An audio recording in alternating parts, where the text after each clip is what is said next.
रूहानी उस्ताद YouTube channel के नाज़रीन, अस्सलामु अलैकुम वरहमतुल्लाहि तआला वबरकातुहू। नहमदुहु व नुसल्ली व नुसल्लिम अला रसूलिहिल करीम, अम्मा बाद। अस्सलातु वस्सलामु अलैका या रसूलल्लाह व अला आलिका व सहाबिका या शफ़ीअना यौमल जज़ा। रूहानी उस्ताद यूट्यूब चैनल में आपका बहुत बहुत खैर मक़दम करते हैं। मैं उमर फ़ारूक अज़हरी। नाज़रीन, कैसे हैं आप सब? उम्मीद है अल्लाह की ज़ात से कि आप सब खैर आफ़ियत के साथ होंगे और अल्लाह रब्बुल इज़्ज़त की बारगाह में दुआ है कि मौला ताला आप सबको हर हाल में खुश रखें। जो बीमार है अल्लाह उनको शिफ़ाए कामिला और आजिला अता फ़रमाए। जो तंगदस्ती और परेशानी में गुज़र रहे हैं अल्लाह उनकी तमाम परेशानियों को दूर फरमाए। नाज़रीन, आज का जो वीडियो है बहुत ही ख़ास है। आज के वीडियो में हम आपको एक ऐसा अमल देने वाले हैं जो बुज़ुर्गान दीन के सीने के राज है और ये एक कुरानी अमल है और कुरान पाक में अल्लाह ने बहुत तासीर रखी है। तो आप इस वीडियो को पूरा ज़रूर देखें। अगर आप इस वीडियो को आधा अधूरा देखेंगे तो आपको कंप्लीट समझ में नहीं आएगा कि जो मैं अमल बता रहा हूँ ये अमल किस तरीक़े से करना है। ये बुज़ुर्गान दीन के सीने की राज है। ये अमल अक्सर बुज़ुर्गान दीन अपने मुरीदों को दिया करते थे। ये अमल जो मैं आपको देने वाला हूँ ये सूरे कौसर का अमल है और इस अमल के ज़रिए से किसी के अगर रोज़ी रोज़गार में बहुत ज़्यादा परेशानी है, किसी को रोज़गार या मुलाज़मत नहीं मिल पा रही है, या कहीं पे अगर आपको रोज़गार मिल भी जाता है, कहीं पे जॉब या नौकरी अगर आपको मिलती है तो कुछ ही दिनों के बाद आपका रोज़गार छिन जाता है या आपका जॉब छूट जाता है, तो ऐसे में ये अमल जो मैं आपको बताने वाला हूँ बहुत ही पावरफुल है। आप यूँ समझिए कि तरक्की के रास्ते में अगर आपकी रुकावटें आ रही है, चाहे वो दुश्मनों की वजह से हो, चाहे आपकी गर्दिश अय्याम की वजह से हो, चाहे कोई भी वजह से हो, जो मैं आपको अमल देने वाला हूँ ये सूरे कौसर का अमल है। और सूरे कौसर का जो अमल होता है बहुत ही पावरफुल है। ये एक फैज़ व रहमत का एक दरिया है। इस अमल के लिए सबसे पहले ज़रूरी है कि जो शख्स भी परेशान हाल है वो चांद की पहली तारीख़ का इंतज़ार करें, यानी चांद रात की इंतज़ार करें। एक बात और आपको वजाहत कर दूं, यह अमल आप अपने लिए भी कर सकते हैं। अगर आपके यार दोस्तों में कोई बहुत ज़्यादा परेशान है तो उनके लिए भी पढ़ाई करके, उनका तसव्वुर करके यह अमल आप कर सकते हैं। लेकिन सबसे बेहतर है कि आप ख़ुद इस अमल को करें। अगर आप ख़ुद परेशान हाल हैं तो सबसे पहले आपको चांद रात का इंतज़ार करना होगा। ये 40 दिन का अमल है तो इसीलिए ज़रूरी है कि चांद रात जब भी निकले, चांद रात से मुराद है कि आप जिस महीने में भी इस अमल को कर रहे हैं, तो चांद रात, जैसे आज रात मगरिब के बाद चांद निकल रहा है तो आज की रात से आपको स्टार्ट करना है। एक बात मैं वजाहत कर दूं कि इस अमल को शुरू करने के लिए आप जो है जंतरी का इस्तेमाल कर सकते हैं।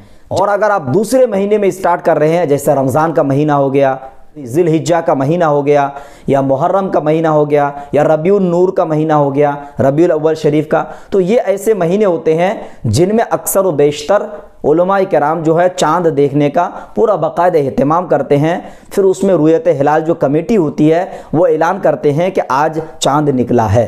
तो चांद रात से ये अमल आपको स्टार्ट करना है। इस अमल के लिए किसी भी तरीक़े से कोई परहेज़ नहीं है, बस जो परहेज़ करना है उसको आप अच्छे से समझिए। इसमें कच्चा लहसुन और प्याज बिल्कुल इस्तेमाल ना करें। आप जो है इसमें बदबूदार जो चीज़ें होती है, अगर आप गुटखा, खैनी, बीड़ी, सिगरेट की आदी है तो आप उसको बिल्कुल इस्तेमाल ना करें। इसके अलावा ऐसी चीज़ है जिसको इस्तेमाल करने से, जिसको खाने से मुंह में बदबू पैदा हो, वो सारी चीज़ें आप तर्क करें।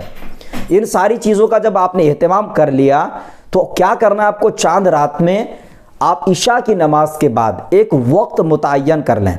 ये ज़रूरी नहीं है कि आप जो इशा की नमाज के फ़ौरन बाद करें। जो भी टाइम आप मुकर्रर रखें, चाहे 10 बजे का हो, चाहे 11 बजे का हो, डेली आपको उस वक्त का जो है इंतखाब करके उस वक्त की पाबंदी करनी है। मसलन आपने अगर 11 बजे स्टार्ट किया है तो आपको टाइम की पाबंदी करनी है। डेली 11 बजे आपको किसी भी सूरत में ताज़ा वज़ू करें। और अगर आपके पास अगरबत्ती है, संदल की, चंदन की अगरबत्ती, तो अगरबत्ती आप सुलगा लें। इसमें किसी भी तरीके से आपको हिसार वगैरह करने की ज़रूरत नहीं है। सूरह कौसर को पढ़ना है। पढ़ने का जो तरीका है, सबसे पहले दुरूद शरीफ आपको पढ़ना होगा 11 मरतबा। उसके बाद सूरह कौसर यानी इन्ना आतैना कल कौसर, ये मुकम्मल सूरत आपको पढ़ना है। ये छोटी सूरत है, कुरान पाक की सबसे छोटी सूरत है और करीब करीब सभी को याद होगा, तो आपको भी याद होगा। तो आप अच्छे से इसको पढ़िए और पढ़ने की जो तादाद है 726 मरतबा, 726 टाइम्स आपको पढ़नी है। और इसकी जो मुद्दत है 40 दिन पढ़ना है, बिला नागा, नागा नहीं होना है। और परहेज़ में जो चीज़ें मैंने आपको बताई है, कच्चा प्याज लहसुन बिल्कुल परहेज़ करना है, और बाकी जितनी भी हलाल चीज़ें हैं आप उसको खा सकते हैं। नाज़रीन, ये 40 दिन के अंदर इंशाअल्लाह ताला आपके लिए अल्लाह रब्बुल इज़्ज़त रोज़ी के दरवाज़ा खोल देगा। रहमत व फयूज़ के जो बरक़ात है आप पर नाजिल होंगी, क्योंकि ये कुरानी अमल है, इसमें यकीनी तासीर है। अक्सर लोग ये कहते हैं कि मैं फ़ला अमल किया हूँ, फ़ला आमिल साहब ने बताए हैं, लेकिन अमल किया कोई फ़ायदा नहीं हुआ। आप याद रखें, इस बात को अच्छी तरीके से जहन पर बिठा लें कि कुरान पाक की जो भी अमलियात है, यकीनन उसमें अल्लाह ने जो है शिफा रखी है, यकीनन अल्लाह ने उसमें तासीर रखी है। शर्त बस इतनी है कि हमारे ज़ुबान में तासीर नहीं है।